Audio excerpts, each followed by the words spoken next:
Hi, Heather Jo Flores with Emotional Permaculture Part 3.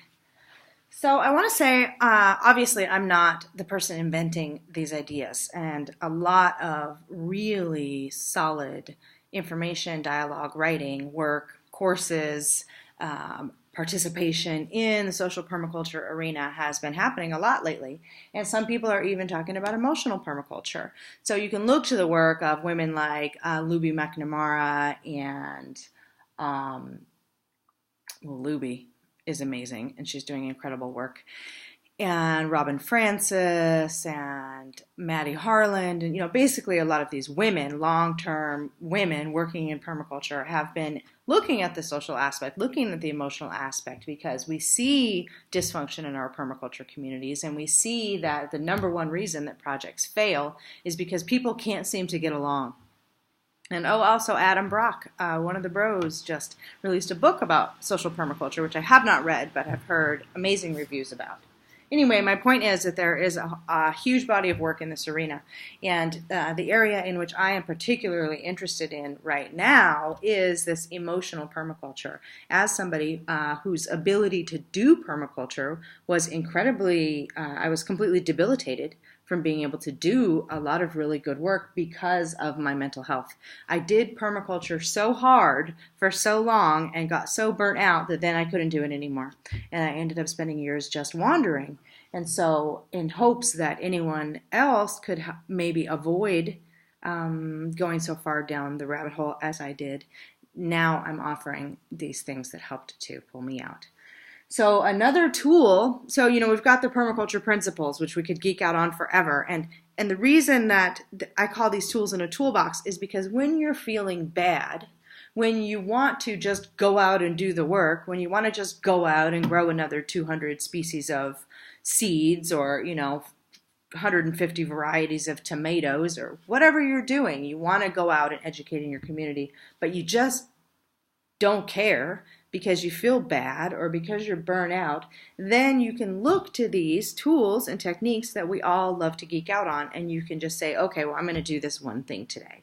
Like, I don't even really feel like getting out of bed, but I'm just going to try to let my problem be my solution, etc. So that's why I say that this is a toolbox, and that you could literally cut up a bunch of pieces of paper and write a permaculture principle on each one and put it in a jar, and then when you feel bad, stick your hand in there, pull something out, and at least try to change your train of thought for that day.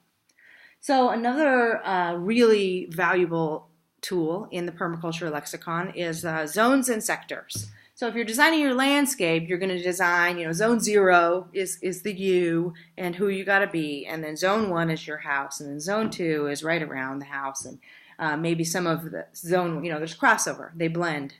And then there's, zone 3 is a little bit further out, maybe that's field crops, maybe that's the orchard. Zone 4 is places that you go not very often, maybe there's beehives out there. Zone 5, now we're getting into the wild and unmanaged areas. This would be a big land zone and sector analysis.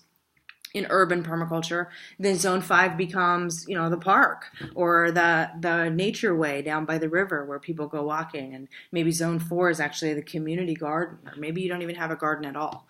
So there's a lot of layers to how zones and sectors are applied. Now, sectors on a landscape design are patterns, uncontrollable influences. So zones are patterns of human use. Sectors are outside influences. Things like the wind. You're going to have a wind sector on your property. You're going to have a wet sector. You're going to have a noisy neighbors sector if you live in town.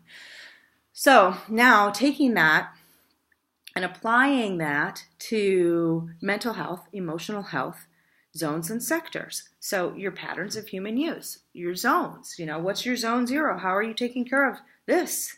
How are you taking care of your heart and your soul? How are you taking care of your body? How are those things connected? That is a really good place to start when you're feeling bad. And then to go out from there, your relationships, your immediate relationships, your zone 1 relationships with other people, with your partner, with your children, perhaps with your coworkers or your boss, people you see all the time. And those relationships are of the utmost importance because those relationships directly influence your day-to-day quality of life. So, if you're fighting with your partner all the time, you're not going to be happy. So you're going to have to make some changes in that zone 1 relationship. Okay, moving out, zone 2, your friends, your people you don't see all the time, people you see a little bit less often, and you, those relationships, you can design your relationship so that you're not, and it sounds so like, it sounds very sterile in a way, kind of nitpicky, like I'm going to design every single detail of my life. I'm going to design my relationships. I'm going to see this person once a week for, 73 minutes. And I'm not really proposing that. It's not realistic. It's absurd, actually. But yes, make choices and you'll be happier. This is what I'm learning, and I'm saying this with so much conviction because it's been my experience. Like, the more specific I make my choices, the happier I become. Within the realm of possibility. And for me, I'm the kind of person that if something seems impossible, then I'm going to try even harder. I'm going to try to find the back door. I'm willing to break the law. I'm willing to break the rules for sure. So, you have to figure out your own boundaries and how this stuff works for you. Now, moving out into the wider zones of your acquaintances or your relationships on Facebook or your relationships with somebody that, with relatives that you care about and you have a relationship with them sort of, but do you ever even see or talk to them? I would consider that like the zone 4 relationship zone. And, just like in a permaculture garden or permaculture design, you're going to put things in zone 4 that don't need a lot of management. And you're not going to spend a lot of time over managing these things in zone 4. So it's the same thing with things that you can't control, things outside of yourself. If your mental and emotional health are affected by obsessing over things that you can't control, then you have to find a way to stop obsessing. And then we get into the other tools in the toolbox, the not permaculture tools, although one could say that it's all integrated and connected at this point. But we get into things like yoga and pranayama and walking and land art and art therapy and just screaming your lungs out at the sky once in a while. It's an amazing coping mechanism. It doesn't hurt anybody, and it helps. So, and then zone 5, which is really important to mention in this circumstance, because that is people you don't know, people you have zero control over, they don't care about you, and you don't have to care about them. Now, I'm not saying that it's not important to give a shit about the humanity in the world and when people are suffering, of course. And it is important to care about those people.